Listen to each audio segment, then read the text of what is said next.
did today. Today is history. Don't just go home and say, hey, let me post it. Live it. This is Aaron. To change, we just have to be stubborn enough. We just have to be strong enough.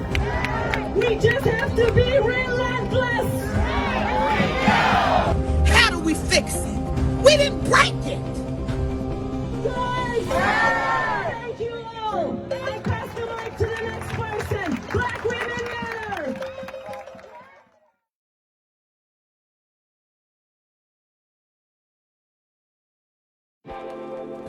Hello, welcome Louisville, and welcome to Angle's Selfie Museum, located at 111 West Washington Street, Suite 201, right across from the Moxie Hotel, connected to Roots 101 African American Museum. We're open Wednesday through Sunday from 11 a.m. to 8 p.m. Stop by, take a selfie, and don't forget those angles.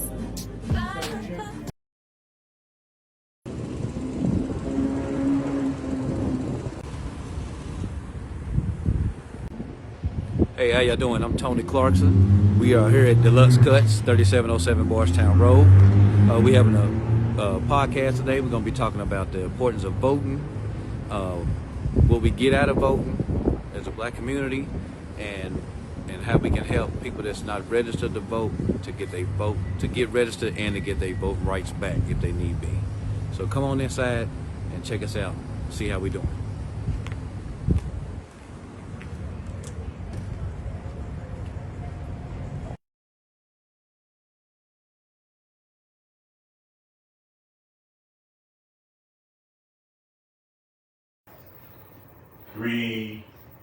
Action. Hello everyone, welcome to the Restoration Project with Nicole Hayden. Welcome everybody to the Barbershop Talk. This is our second episode, our second location. We are here in Deluxe, the barbershop out here off of Bardstown Road. I got some of my important friends of Nicole with me today to do a little bit of talking and discussion about things that matter to us, things that matter in our community. So before we get started, I would like to introduce some of my special friends to you. He needs no introduction. He is Yusef. You can go around, everybody just go around and introduce yourself. Tell us who you are and what you do in our community. My name is Yusef Bibb. I'm the founder of Cocoon Online Academy, where I create digital products such as meditation. I got a digital course, meditation course. Also one based on competencies assessment, character development from a book that I got published called Money Behind the Dreams in 2019. Other than that, I'm a street strategist out here advocating, raising awareness for people who've formerly been incarcerated, that they can get their rights restored to vote. And I work along with a whole lot of other different projects and collaborate with wonderful people such as Nicole. So, you know. That's right. Who is you, Mr. Antonio?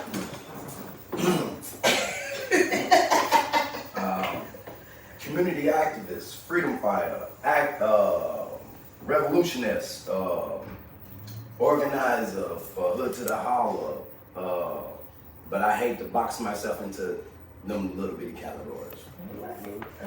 All right. Me, I'm Tony. I'm the owner of Deluxe Cuts Barbershop.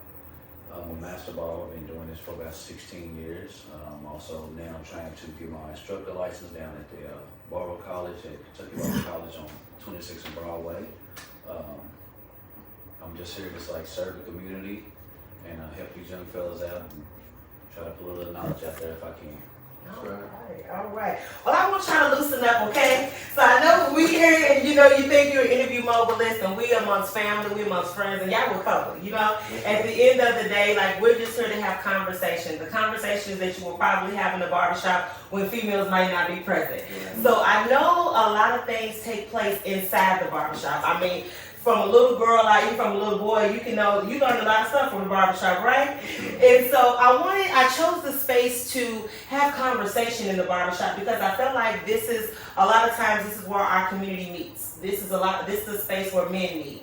And the purpose of this was to bring awareness to what is going on. Basically, in 2019, Governor Bashir signed an executive order to restore the rights of formerly incarcerated individuals. And the purpose of this is that I don't think a lot of people know. I asked, and I put it on social media, I put it out there, called a couple cousins, called a couple family members just to ask them that they know that they could vote. And a lot of people didn't know. And a lot of people didn't even want to vote. And so I wanted to come around and ask just questions and conversations about like, why is that? Why doesn't our community trust the system? Well, we all know that.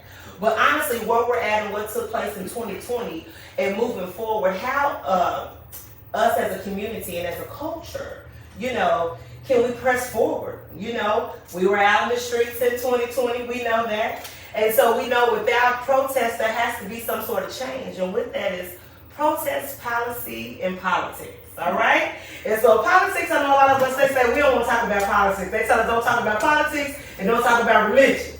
But we know we do, right? We know we talk about all that. So I just want to know, like, what is your guys' thoughts, about voting? You know what I mean? I know you were formerly, last week, last episode, you got your voting rights back. Yeah. We went online and you got your voting rights back, and I could feel it. Like I could feel that energy that came across, came from you on like what that felt like. Right. So, I want to know like what does freedom. Today I want to talk about freedom. Right. I want to talk about what freedom looks like moving forward, and maybe what freedom looked like, some years ago, and how has that changed for you? So if you could just talk a little bit about, freedom, like, having your freedom taken from you, and then having it, given back, and then where you're at right now. All right, well, it's been a journey. First, they say once you get in the system, it's hard to get yourself out of the system. Like I truly attest to that. I feel like my story has embodied that, just based on, I'm gonna say, because I was adopted, so I feel like I was born into the system. There was never a time where I was not in the system. Mm-hmm. You know what I mean? And now at this point in my life, through educating myself, through hard work, sacrifice, having my ego bruised, and operating my higher self, I've allowed myself, my true essence to emerge and operate in my purpose, and a lot of times that doesn't come with what other people deem as successful. It might be times where I'm out without a car, or I'm without money, or I'm without a home, or things like that. But understanding my value in those times, right? Because I still got something to offer. I'm still an asset to the community, as long as your intentions is right, you know what I'm saying? So I've learned to operate within that space, going through the ups and downs, the fluctuation, and I've created a quality of life for myself that I'm quite proud of myself. Like I can sleep with a clear conscience. I haven't hurt nobody. I haven't deceived anybody. I haven't done any trickery. I haven't sold nobody's mama dope. I haven't done any of these things. You know what I'm saying? And I stand firm on what it is that I believe in. And I push for change. And at this point in my life, since I got released, I was released from prison. 2015, November, right around election time. It's crazy, it's November the 6th. That's crazy. Okay, so, and I got out, I was released, and I already had my plan together. I already knew what I was going to do once I got home. I had, binders of my paperwork that I was going to do, my plan. And I got out, got introduced to the right group of people, and I just took off. I had contracts with the Louisville Urban League, I had contracts with Louisville Metro, Cities United, Youth Bill. I was even a teacher last year. So it just goes to show you that you can't put no cap on your success, and whatever is for you is for you. Right? Nobody can deter what is in store for you, but you have to go within you to figure out what that looks like for you. right? So that's what I had to do, and through that, I'm living out my dream and I'm operating in my purpose. So that's what freedom means to me. All right.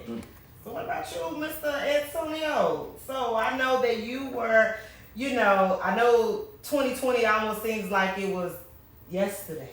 We're in 2022 right now, and I know you were one of the organizers, I would say, that was leading protests. And so freedom to you prior to protests, what did that look like for you? And why do you feel like you had to step out and put your life on the line so that others may have freedom and have the right to convict the people who killed Brown and Tony? Because not a felon, but I got a lengthy record. I'm no angel, should I say? But I also seen how the court system itself, told me, "Hey man, I know you're innocent, but we got to charge you with something, and you're not gonna beat these charges." This is the prosecutor told me. So I've been there. I had my own child. I had a child that was adopted out, and they made me sign my rights off. Wow. Because they said you was gonna get locked up, and we're gonna take your other kids. So I understand how the system is corrupt, from family court to criminal court to your metro council to your mayor to the officers. You know what I'm saying? So I understand how the whole system was corrupt. So before I even came out, 2020, I was already depressed, mad at the world. You know what I'm saying? So when I stepped out there, I had no other choice. Because what I was going to do, just sit at home and just keep allowing everybody else to be done the same way. Breonna Taylor it's not the only Breonna Taylor. This is what people fail to realize. There was a case in Texas where the same thing happened. So we got to understand this is and research and really dive in. You be like, you know what? This is not right. We ain't gonna sit back and take this. So you know what I'm saying? Now it's progress to something else. So it's just a fight. It's the fight, and this change, and it gotta be a change. We gotta change. So you talked about you didn't want to sit at home, you know what I mean, and do nothing, as you seen what was taking place in your very own city. And Tony, I know being a barber, you have a lot of people sit in your chair. You have a lot of barbers, that are in your place. So as you just observe, even what took place in 2020, and even to now, just talking about voting. Are there conversations that are held in the barbershop that we just don't know about? And like, if you have heard conversations from people in your chair, or just, in your friend circle, are people even talking about voting in the barbershop? Honestly, we really don't hold a lot of conversations in here about voting. Or even just, I'm just saying, like, protests. It almost, like, sometimes it's almost like we don't know what to say, I guess. A lot of people, we kind of get a little nervous. I don't want to say what I might say might offend you, or what you might say might offend him or something, you know what I'm saying? Yeah. So the conversations really be like to a minimum. And as far as like, it's almost kind of like we scared to stand up sometime and to go get our rights back if we need to, or whatever, to vote. I hear a lot of guys just be like just push it to the side. I'll say like, man, my vote ain't gonna count. What I say don't mean nothing to nobody. Even today I did have a conversation with somebody, and it was like saying maybe if more of us come together, a big group can make something happen. Right. 4 or 5 heads better than one. And it's almost like, man, I ain't with all that. I ain't trying to do that. Just people that don't want to give it a chance. Like, they're scared, they run from it. So. And I think those are facts. The population in the jail system, you know what I'm saying, as far as African American men, is the highest. Is the highest. And I can honestly say, even during the protests, I got a little bit frustrated. Because I felt like it wasn't enough men standing up, you know what I'm saying, in that space. That anger became frustration, and then it became I wonder why women just leave. Y'all always saying we either this or we that, but when there's an opportunity for you to stand up and, not to say protect, but just stand next to say, hey, sis, I got you if we are leading. So a lot of frustration came, but then I had a conversation similar to this, where it was a group of my peers influence of people, men that I looked up to, you know, old and young. And I had a conversation of what was that fear? You know, what is that fear? What is that fear like as a black man to use your voice? You know, and somebody basically explained to me, it's a big difference. It's a big difference. Around that time, Breonna Taylor time. So I've been, I did 13 years in the military. So at that time, I was in the military. I got out last year, 2021. And with all the protesting and going down there, in a way I wanted to do things, try to help do something about it, but at the same time, I didn't know how it was going to be handled or looked at on the military side. You see what I'm saying? And so I was like stuck in the middle a little bit, and I was kind of like, dang. But when I really started thinking about it, I was like, this is some bull. You know what I'm saying? This ain't for me. Like, I want to do something, but then I got these people, you know, hold me back from what I really wanted to do. And that's not the reason why I got out, but I'm saying it was like, it was something that was, you know, it was in there. It was mixed in with the other little things that I wanted to do, so, I mean. No, I mean, I think from my conversation, it was basically like the fear of, if I put my life on the line, if I put myself out there, if I put my face out there, is it going to affect my job? Is it going to affect my children? Are they going to show up at my house? You know, these are all the fears, even though I was fearful in that, you know, in that space, but I had a different type of fear. They was like, if you stand out in front of the front line of a protest, the police may tase you, they may, you know, do whatever, but if it's a black man that stands on the front line, they're going to charge. They're going to, you know, as you can see in some of the pictures and the videos of people that we know, they was handled a different way. They was handled a different way.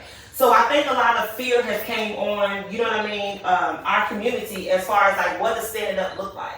But I've always been an advocate. Do your part, whatever that part is, you know. And if that's building a community to where you're supporting young men to have a job in a space, or you're teaching them, or you're putting your life on the line by educating people, or you're putting your life on the line by letting people know who's actually running, you know what I mean? So I want you to talk a little bit about the hood to the holla.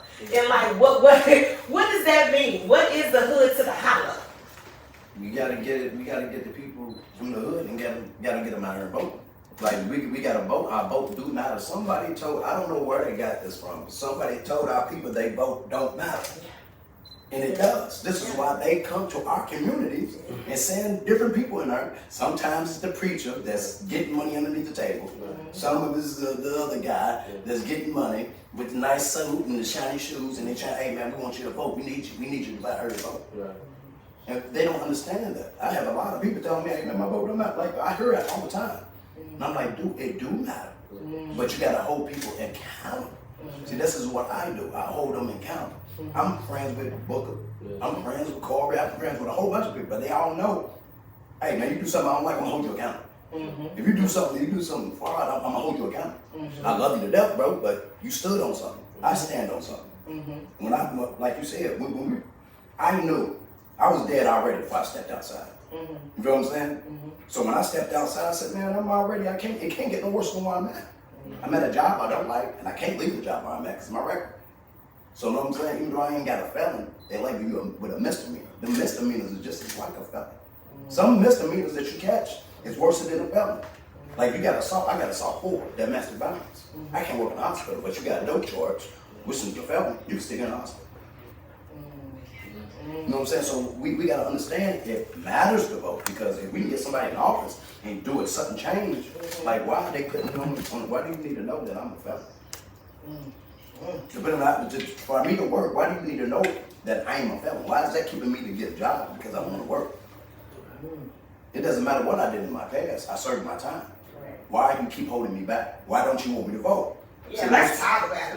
Let's talk about that part. Why don't you think, dating back to history, can we go back a little bit? Not even there. Can we go back and talk about like why we didn't have the right to vote? Like why they don't want us to vote? That goes back like, you know, to even civil rights. Let's talk about that. You know what I mean? When we had the opportunity and the chance to vote. You know, like how many people that sacrifice their lives for us to get out here and vote? You know what I mean? How many people have like, you know, even Florida, let's go back, we had an event 2 weeks ago. We had a luncheon. We had a brother by the name of Desmond Meade who came, who was the guest speaker for this event. And what Desmond did for the state of Florida was never heard of. This brother came out of prison, had been locked up 20-something years. He was on the cover of, what magazine was that? Time magazine. I can't remember, don't let me get quote anything wrong, but he is just an amazing person because he knew what he was, basically what he came out to do. And that was to change the world, and that's what he did. So in 2019, when they put this petition and this part in place and made it so that everybody can vote, you know, it's now like, what's your excuse? And so the purpose of this also is to help educate. Because I think we all, you know, we wait till the last day, you know, when it's time to vote. And we be like, okay, now who we voting for? Right. What's their name? You know, if the name sound black, and then we know now that we can't just trust anybody that's black and put them in office. We have to hold them accountable. We have to hold them accountable. So I want you to talk a little bit, Yusef, about as far as like, what do you think is going in the minds of people who got out? Do you think voting is even important to them as soon as they get out? Like, do you think, you know, they even like, that's even on their mind? Right, no, I don't think it is. I mean, for the most part, because people just unaware and uneducated in this area, you know. That's why we don't like to have conversations about it, because you know how we, you know, if it's something that we not fully like confident in, then we're not even gonna deal with it. Like, we're not even gonna step into that territory. It's like, it's foreign. It's a foreign conversation. It's not a lot of times in our homes it's not discussed. You know, our parents is not really educating us on, city council members, and you know, because they are public servants. You know what I mean? They're here to serve us, but we not taught that. You know what I mean? And we look at them as superiors. And that's the thing, it's an inferior complex that we have, you know what I mean? Because we've been, you know, conditioned to view ourselves a certain type of way, and it's something that we got to work on internally within ourselves, work on our self-esteem, work on our self-worth, and it'll change our perception on how we view the world, including politics, you know what I mean? So like, for me, for one, when I was incarcerated, I spent a lot of time, you know, investigating and doing research in regards to political, the different branches, like things that they taught us in school, but I didn't really, you know, wasn't paying attention like that. Some things stuck though, so when I went back, I was like, oh, okay, and just looking at it with a different set of lens. So once I got out, I got more involved, and I got to see what was going on. And, you know, with me working within the ranks with some of these people, the Charles Bookers and the Jacory Authors, and even Murph Fisher, like, you know, it was things that I was exposed to, you know, because I was working with them like in 2016,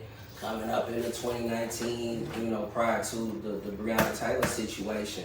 And, you know, I had a unique position, a unique disposition, but, you know, I was real vocal too, you know what I mean? And you know, at one point I did get pushed out of the cipher. I did get the boot. Like, nah, you can't come over no more. You do too much. You talk too much.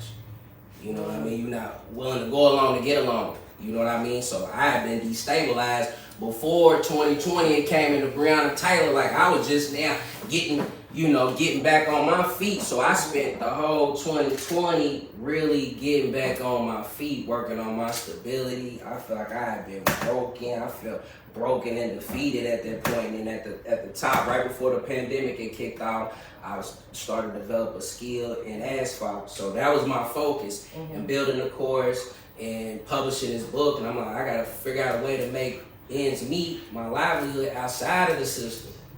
You know what I'm saying? I had to figure out how to make it outside of the system, even and being a felon. You know what I mean? So it was like that had to be my main focus, me and my family. You know what I mean? Because I feel like I gave so much to the community. When it was time for, you know, the reciprocity, I feel like I didn't get it in return. So instead of me having that resentment and being mad at the community, I just worked on myself. You know what I'm saying? And you know what, I worked out. Okay. Well, speaking of family, you know, speaking of family and speaking of like our youth and where they at right now, we know that violence is hitting all of our communities, and especially Louisville. It's almost every day that we're seeing some sort of violence or somebody getting murdered. You know, But I want to talk about like youth, and I want to give this to you, Tony, because I know you have a young black son that you're raising. And I want to talk to you a little bit about like, what is it like right now? Do you see, of course we all see future in our youth, you know what I mean? But being around teenage young boys, do you feel as if, I guess the importance of just, you know, voting to make sure that if they get themselves in positions, whether voting for a judge, voting for county clerks like we talked about, voting for a councilman, do you feel like how important is it for youth to be involved right now in the voting process? I feel like it's very important for the youth to be involved because they are future. So, you know, I feel like they have to get that confidence in themselves and be taught that what they say can make a difference someday, instead of being beat down now or not taught, you know. And now they feel like some of us might have felt, some of our peers might feel that at our age, like, man, my vote don't count, I ain't worried about voting and all this. I feel like we shouldn't put that down on our youth. Because, you know, they are future and they decisions now can affect what goes on later. Hopefully, even, I mean, saying to vote now, they might not get the outcome they was looking for. But I mean, sometimes things don't happen the first time. You gotta go over and over and over. Yeah. So I got a son, 20 years old, you know. We take him to vote every year just to show him. And pretty soon, maybe next year, this voting time, we're gonna let him go on his own to just see how he do without his mom and dad. You know what I'm saying? We feel like we done taught him. But like I said earlier, when he makes his vote, you know, when the decisions come down, if it ain't who you voted for, okay, keep on trying, because one day your vote or what you feel is gonna make a decision. You know what I'm saying? So it's just how I feel. Yeah, and I think a lot of times, you know, about us not being as educated, and again, we are learning right now. Like, you know, I'm grateful for the opportunity with the ACLU and the Smart Justice Advocates, because I know they work with directly impacted people. You know, people who are truly affected. I know that they work on the unjust and the criminal legal system, and they basically help also with policy change. And we learned that through Brown and Tony in the No Knock warrants. And I know that, you know, this organization advocates for people such as us, but it's also our voice as well. And a lot of times that, you know, we vote for the president. But, you know, this year we really learned the importance of a primary election, right? So what is a primary election? Like, what does that matter? That's the stuff that goes on in your city, your state. That goes on here. Right. And so it's very important when we talk about the councilmen, or your judges, or, you know, who's going to run for county clerk. That takes place in your own city. And so that's why it's important to vote not only in the presidential election, but also in the primary elections. And that's where we're going to see a lot of change. So what we're doing with the ACLU and the Smart Justice Advocates, and also we're collaborating with other organizations such as the Hood to the Holler, NAACP, Urban League, and things like that. But we have to go to these other counties in order to change the state. You know, locally we can change, you know, in the primary level. Statewide, we got to go to some of these other counties and support other people who look like us, because we are from Kentucky, but to the rest of the world, what Kentucky? They think we still ride around on horses and buggies but if you look at it, you know, nationally, you know, I just say, look, we are on, we Kentucky. Yeah, don't say, you know, don't, if you say any other, I'm sorry, counties, but if you say anything else, we like Louisville is Kentucky by itself, but literally it's not. We know that. And so with that, we're on a mission to like go to these different counties and knock on the doors, the same thing that we're doing here in the city, but we also need to show support to the people in the hollers too. Sure. You know what I mean? So with that, you know, are you guys, you know, y'all coming down in the streets with me? I know you out there. Yusef, you coming down there? You know I'm in these trenches. You in these trenches, and also Tony, like I mean, for real, seriously, I think a lot of conversation comes from these barbershops. And even if it's just a poster, a flyer, or something that just starts the conversation. And it starts with the barbers and the beauticians. You know what I mean? To have that, you know, 1 or 2 questions that are facts that you can be like, hey, you know, if you was formerly incarcerated, you got your rights back, you ain't got nothing. They automatically came to you. All you need to do is check your status, though. Right. You know, go on reclaimky.org and just check your status. It's going to ask you your birthday, your first name, and your last name. And either you're going to get a text back that says congratulations, or you might get a text back to say you need to do something else that's inclusive or something of that nature. And all you have to do is go to Reclaim KY. There's a media a toolkit on there. You can go there as a template, a letter that you would send out to the governor to petition for your rights to get back, right? But we only have until October 11th, y'all. October 11th is like a week. That's like a week or so to get this information out. So if you're online and you're on social media, share this status, like right now. Like share this status right now. Text at least 10 people that are in your phone and let them know, hey, bro, you got your rights back. You can vote. And then once they vote, they have to go register to vote. I mean, once they restore their votes, they have to go register to vote. And all of this is literally, it will take you 5 minutes. You know what I mean? It will take you 5 minutes. I would recommend knowing where your polling locations are. Right. You know, going ahead and doing the absentee ballot to vote early. Vote early. This year, we don't want them to have no problems. If you see nationally, you see what they did back in 2020 when they locked them doors. Was anybody there? That part. Yeah. When they locked them doors out there at the convention center, at the fairgrounds, and basically didn't let any other people in, even if they was in line at the right time, it didn't happen. So we know there are things that are going on at polls. We know there are things that are going on to discourage us to vote. But it's going to be people like yourselves to get out and tell the world that, hey, you got to vote and you matter. Use your voice. And let's talk about it. So once we leave this barbershop today, let's continue these conversations at home. Let's talk to our young people. Let's talk to our brothers, our sisters, anybody, to ask them just why.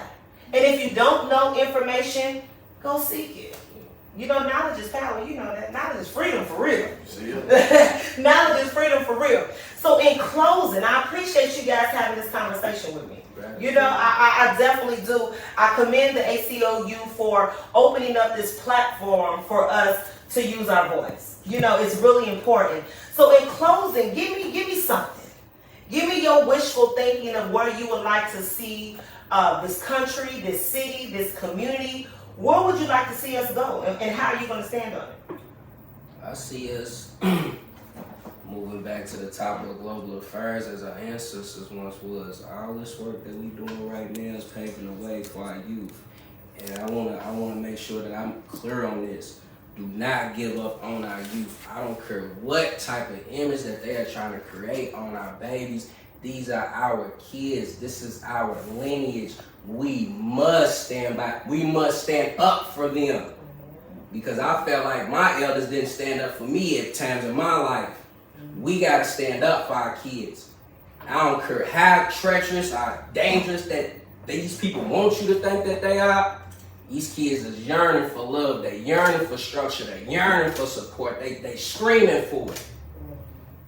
Just engage them. Just have a conversation. Just smile at them. How you doing? You good? That goes a long way.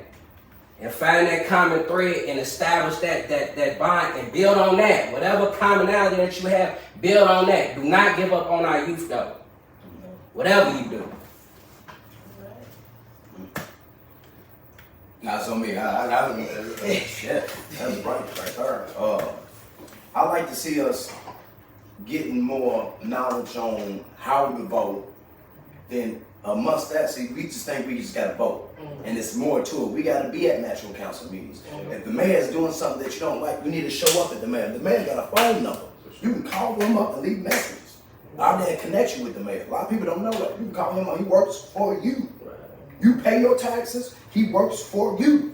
Even if you don't pay your taxes, he works for you. You know what I'm saying? So we got to really digest this, and I'm about to double back on what you said, man, and take our kids, man. Because it's like where we at right now, where the world is, it's not even just in Louisville. You know what I'm saying? I just lost my brother Saturday. You know what I'm saying? I got to bury my brother Monday. You know what I'm saying? But this work don't stop. This don't stop. My brother told me this don't stop. Before he was a fella. Before he passed, he was talking about, hey man, helping me out. Because I can't vote, bro. You're right, bro. I want to vote. But we don't know when what's tomorrow hold for us. But one thing I do know is if we hold these people, go up to the Metro Council meetings, because I'm one that thought my vote didn't count. I was like, man, I don't vote. It don't count. Until I showed up to a Metro Council meeting with all my black on, my bucket hat. Hey. And I started talking. And they was like, oh, he's dead ass. Yeah, I'm serious. I'm gonna hold you accountable. I want justice. I want change. And I'm not gonna, I'm gonna get change. See, this is the whole thing, is that's not gonna happen when I'm dead. I'm gonna get change right now. And this is facts. For me, I just feel like, I'm just, like both these fellas said, it's all about our youth. And our youth is our future. We need to educate and teach them and stand up for them and be behind them all the way. Like I said, we all probably got kids. We need to guide them in the right direction, you know what I'm saying? To push them to be better, show them what's right from wrong, and get them out here behind these poles too, because like I said earlier, their decision now can affect what happens in the future. And if they don't do anything at all about it, then they'll never get a result out of it. Right. So, and for the city, I just wish we can all get better and stop all this violence. And like, it starts at home sometimes, you know what I'm saying? It starts at home and what we teach them and how you interact with another person, especially with these kids, like you said. You gotta get out, smile at them, ask them a question, just talk to them, you know what I'm saying? Just try to like lift them up. It's just how I feel. All of them, hey, every last thing that you guys said is real. At the end of the day, we need you. We need you, community. We need you, people. We need you, black men. We need you, black women. We need all of us. We need to stand up. In order to see change, we have to be the change. We have to be the change. I always state that, when we're looking for leaders, our people are looking for people to like, hey, where's the Malcolms, where's the Freds, where's the Martin Luthers, they you. That's right. They didn't already did what they were supposed to do. And again, they didn't get to see it in their time, but we are benefiting from the things that they sacrificed their lives for. We are the change. We are the new leaders. We are the new leaders of Louisville. The torch has been passed down, and even if it ain't been passed down, we taking ownership of it. That's right. So move out the way. If you're not moving to help change the people, if you want to be the ones that just sit around and talk about what they ain't doing, or why they doing this. We ain't saying we got all the answers. Right. We ain't saying that we know everything. We're doing everything in our power right now. And if it's sitting down having a conversation in a barbershop on a Saturday, That's right. that's change. That's right. And we are changed. So I encourage everybody out here that is in our community, stand up. You have a voice and you matter. The ACLU of Kentucky supports you. Right now, when you say, what can you do to help? These are ways that you can help. Right now, we need volunteers. We need volunteers in the sense of test banking. We need recruitment. You can work with organizations to recruit your own network. We want to work with everybody. Don't just think that, this particular, we want to work with everybody. It's time for us to collaborate, especially when it comes to us. Right. Also, we have events. We have several events that are set up. Please look on the website for that. And also, the last day to get out to restore your votes is October the 11th.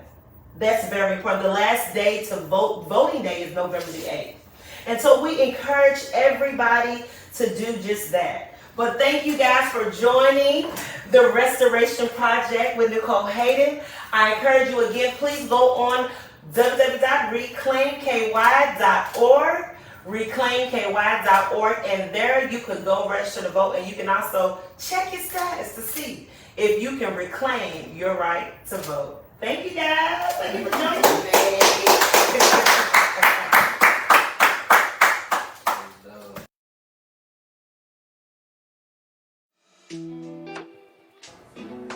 Good morning and welcome to Brew and Sip, where you get your drip. We also have 2 locations, one at 505 West Broadway, or meet us at 3800 Shepherdsville Road, where you can hold your business meeting or just meet with friends. have a delicious cup of our drip, as well as our smoked chicken salad. We hope to see you soon. Welcome back to the live.